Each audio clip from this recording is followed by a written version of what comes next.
If you clicked on this video, you have a superpower or a zone of genius or a set of skill sets that I believe we can monetize and leverage to help you create more income for yourself and or eventually turn it into a full-time business venture if you choose to do so. In this video, I'm going to break down how we can determine what your superpowers are or what your skill sets are that you can leverage to help other people and in turn monetize it.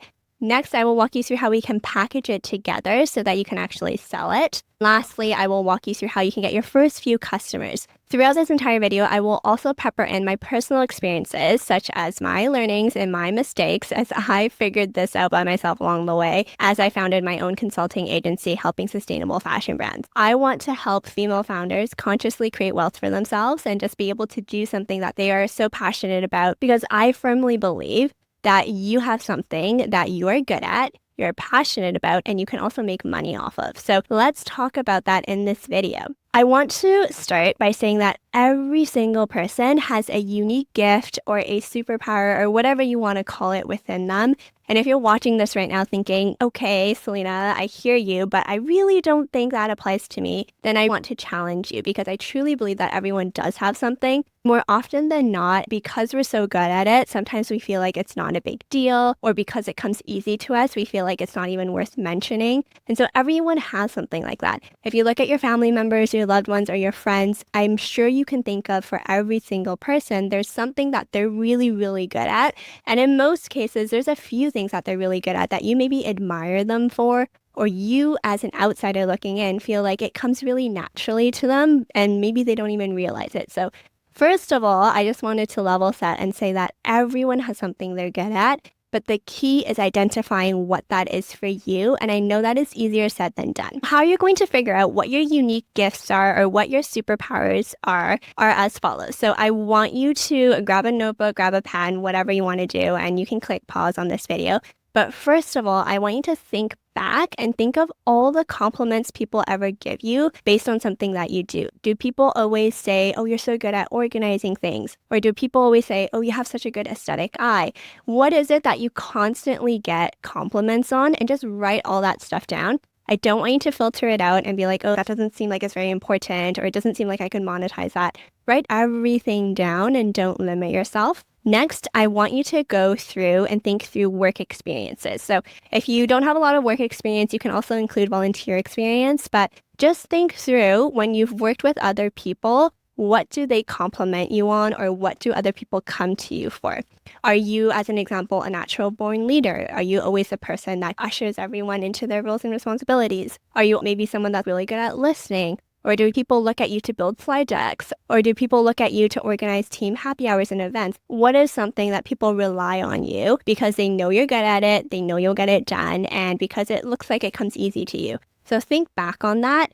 And if this is really challenging, if you have a good relationship with past managers or your current manager, I would even pose the question to them. Hey, what do you think I'm really, really good at? What do you think comes naturally to me? And just collect all that data. Lastly, I want you to ask your partner, your loved ones, your family members, your close friends, what they think your unique gifts are, what they think your superpowers are, or when they look at you and they see you in your element, what does that look like? I want you to outsource this and ask people around you, because again, sometimes when we're looking at ourselves, we can downplay things or think that things that we're good at aren't important. And so it is important to get that third person perspective. First of all, think through personally what you think you're good at. Get quiet, reflect, and think about what your skill sets are, what you're strong at, what you're confident about. And then next, think about it through a work and or volunteer perspective. What do you feel confident about? What do you bring to the table? What do people always ask you about? When you get annual performance reviews, like what always comes up? Think through all of that. And then I would ask your past managers or current manager, if you have a good relationship, what they would say your strengths are. Lastly, I would outsource it to your loved ones and your close friends. Go through those exercises to collect a lot of data around what you're good at. Once you have that, we can then zoom out and analyze. I want you to start to group things together. I want you to start to see where there might be commonalities. More often than not, you will likely have a bunch of things that come back. They could be some things that are very personal, like, oh, I think you have a great design eye. I think you're really good at aesthetics. I think you're really organized. I think you have really good strategy skills. Or I think you're really good at taking a big complex problem, distilling it down into an action plan. Like, Whatever it is, I want you to start to try to group it together and categorize it. For me personally, I did this exact same exercise. I thought about it internally, like what I thought I was good at. I went through past work experiences and looked through what people would always tell me to do. I would look through past performance reviews. I also asked people around me what they thought my talents were as well. People were telling me that they think I have really good resourceful skills, like I always figure things out, I learn really quickly. People were also saying that I am super, super organized, which I've talked about before, but because it comes so easy to me, I never really thought it was a big deal until I started working with other people that weren't as organized. And then I was like, oh, I see. People are a bit different. So my organizational skills always came up. People also always tell me that I'm such a good listener and I have a lot of emotional intelligence. That came up as well. You just start to group things together and see where the commonalities are. The really heartbreaking thing I find is that females generally downplay our skill sets because, like I mentioned, these are things that we're naturally gifted at, we are confident about, these are our strengths. And because they come easy, we think that they're not important, and we always try to focus on our weaknesses and like, oh, I'm not good at that though, or whatever. I truly believe that everyone has something they're good at. Everyone has a unique gift. Especially as females, we need to own that. We need to be confident about it so that we can monetize it. All this to say, take note and inventory of everything that comes back and start to group it together. Now that you know what you're good at, let's talk about how you can monetize it. I will preface this by saying I am going to try to give you the easiest, lowest hanging fruit ways you can monetize, but this list is not an end all be all. I am just doing what I think is the most easiest, lowest hanging fruit ways and things that I have found successful and things that I have found my clients find successful and just close friends of mine find successful as well. So first and foremost, if you have a full-time job, I would leverage your skill sets to be able to help you make more money at your full-time job if that's what you want to do. I would work on projects that flex those strengths you have that will be able to help you show it off. If you want a promotion at work, I would sit down with your manager and just be like, hey, I want to move to the next level. What are the skill gaps? What am I missing? And then identify that. But then at the same time, think about roles that perhaps would flex those strengths you have and or help you get projects that would move into that kind of role. Think through at work how you can try to play to the advantages you have and play to your superpowers so that you can be compensated more, you can get more responsibility, and you can continuously learn. When it comes to starting a side hustle or a side business, or whatever that looks like, I have some tips on how you can make it as easy as possible and just the lowest hanging fruit.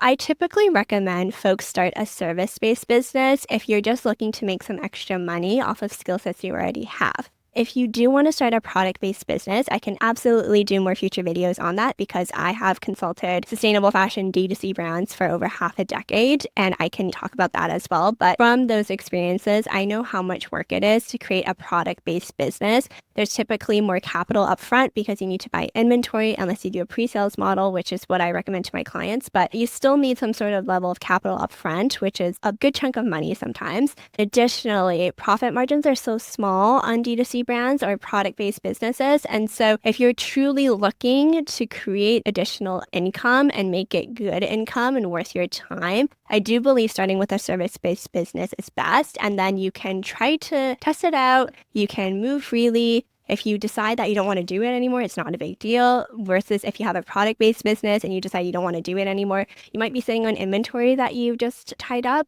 I would generally recommend starting with a service-based business, and there's 3 different ways you can figure out what you can do with your skill set. What I would do is look at the list you have, look at all the different categories you have, and think through what you would be passionate working on.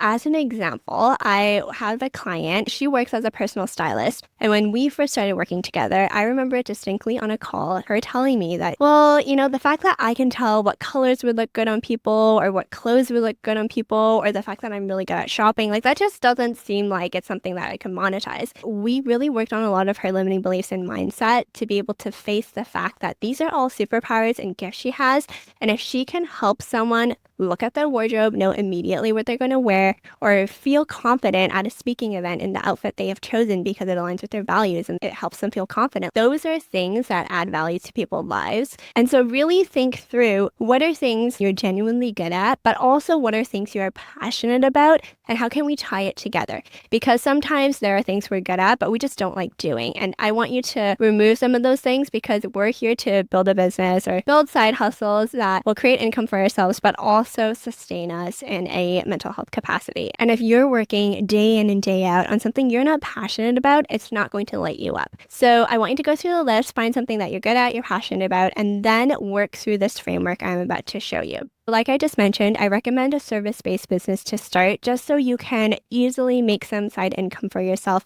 based on the skill sets you already have. And then with that side income, if you then want to do it full time, or if you then want to pivot into a product-based business, by all means. But I do want you to know that you're in a position where you have unique gifts, you have unique superpowers that you can monetize. There are 3 ways generally I recommend you do this because I am approaching this in the context of assuming you have another full-time job or you maybe do some freelance work or whatever. So you have limited time to pull this off. In the service industry, there are 3 different types of methods you can deliver your service. There's done for you, which is exactly what it sounds like. You do everything for the client and you get them an end result. So whether it's building them a website from beginning to end, or whether it's setting up their branding from beginning to end, or whether you're an interior designer and you go in and you design their entire home, like it's done for the client. That is the highest lift in terms of delivery, as you can imagine, right? You're setting up the strategy, you're executing it for them. But because it's such a high lift, that's typically where the highest price points will come into play, because the client's getting the transformation handed to them on a silver platter. So that's the first type of business model you could potentially dabble with. The second one is called done with you. You will teach your client strategies, frameworks, and then you will support them and keep them accountable as they execute it themselves. This is great because it's not as much heavy lifting on your end, but you also give the tools and the strategies to your client and you allow them to learn. Because if you've heard the saying, you give a man a fish, he eats for a day, but if you teach a man to fish, he eats for the rest of his life.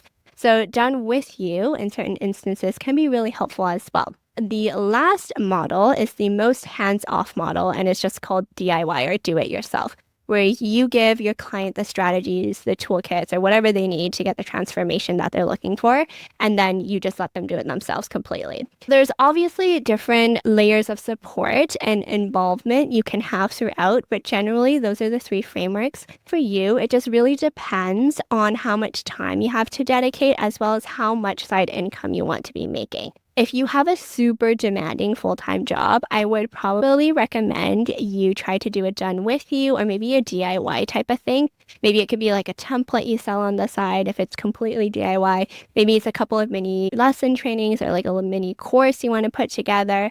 Or maybe you do the mini course and then you jump on calls on the weekends with your clients. Like really think through how much time and how much capacity you have for this. For me personally, I started with done with you consulting services after hours after my 9 to 5. I picked out pro bono consulting clients. I reached out to 3 sustainable fashion brands in my local area. I pitched working with them for free. I remember I was so nervous, which is wild because who's going to turn down free work? But basically, I pitched them to work for free and I did a done with you model. I went in, I looked at what was going on in their business, what their goals were, and I put together a strategy for them. I walked them through it and then I helped them execute it. They were in charge and they were responsible of implementing the strategy and the recommendations I had put forth. I was just there to support and keep them accountable and answer questions. That model worked really, really well because I would get live feedback, I would learn, I would continue to fine-tune my skill sets and my strategies. Once I felt like that was in a good place, I then created a course, which is called the Launch Your Brand course.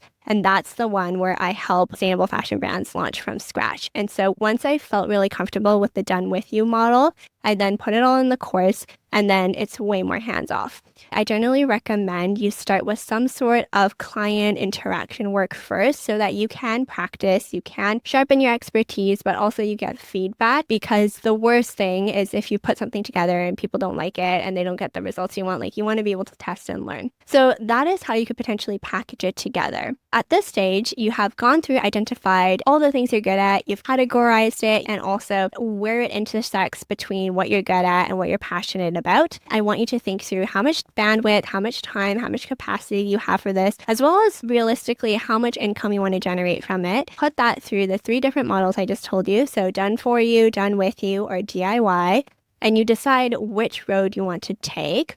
And then lastly, you might be wondering, okay, this sounds great, but how do I actually get customers? What I would recommend is working for free for a limited amount of clients. And I would look at this as a beta test so that you can fully test out your services. You can figure out all the kinks. The goal of this is to build up your portfolio, build up your case studies, and get a testimonial. The deal is if someone wants to work with you as a beta, they need to give you a testimonial. They need to be okay with you using them for marketing.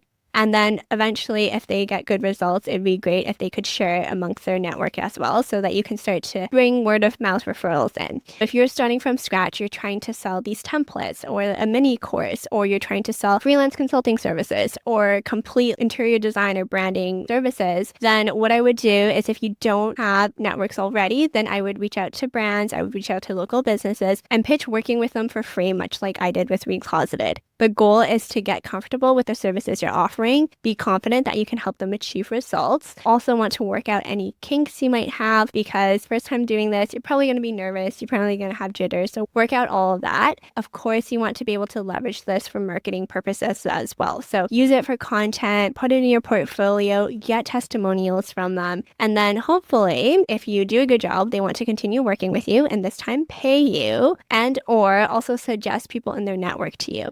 Definitely recommend doing some pro bono clients to start. You could do anywhere between 2 to 4. Personally, I did 3 and I felt like that was a good amount.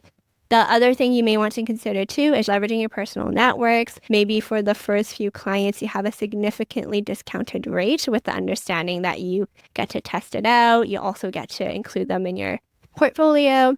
And then of course, if you have the bandwidth as well, starting to build up your social media profile. The key, though, is to make sure your ideal customer is on the platform you're using. So if you're going to start building a LinkedIn persona, but your ideal customer isn't on there, that's a waste of your time. So really think through where your ideal customer is and start to build up that community so that you have people to sell to. And then build up word of mouth as well. If you really want to do this and you really want to just have some side income for yourself, starting with the pro bono clients should really help you get off the ground. And then if you couple that with some social media marketing and you're strategic about it, that will really help you. High level, this is how you monetize what you're good at. I'm definitely going to be doing more videos on side hustling. And so if you have any questions, please leave them in the comments down below. I will say, if you like this kind of content, make sure you subscribe to my email newsletter that comes out every Sunday. There's no BS, there's no fluff. It's like these YouTube videos, but deeper. So every single week, I take you behind the scenes of something that I learned or I realized, or I'm even quite frankly struggling with behind the scenes in my business. I also break down a business strategy or case study or something I found really, really interesting. We also talk about things I'm reading, things I'm listening to, things I'm watching to really help you. And last but not least, we talk about self-care things too. So it really is about how you build a truly sustainable business that aligns with your lifestyle, your bank account, but also the planet. If you have any further questions, leave them down below. And I'm really excited for you to leverage these strategies and these practices so that you don't have to flounder like I did.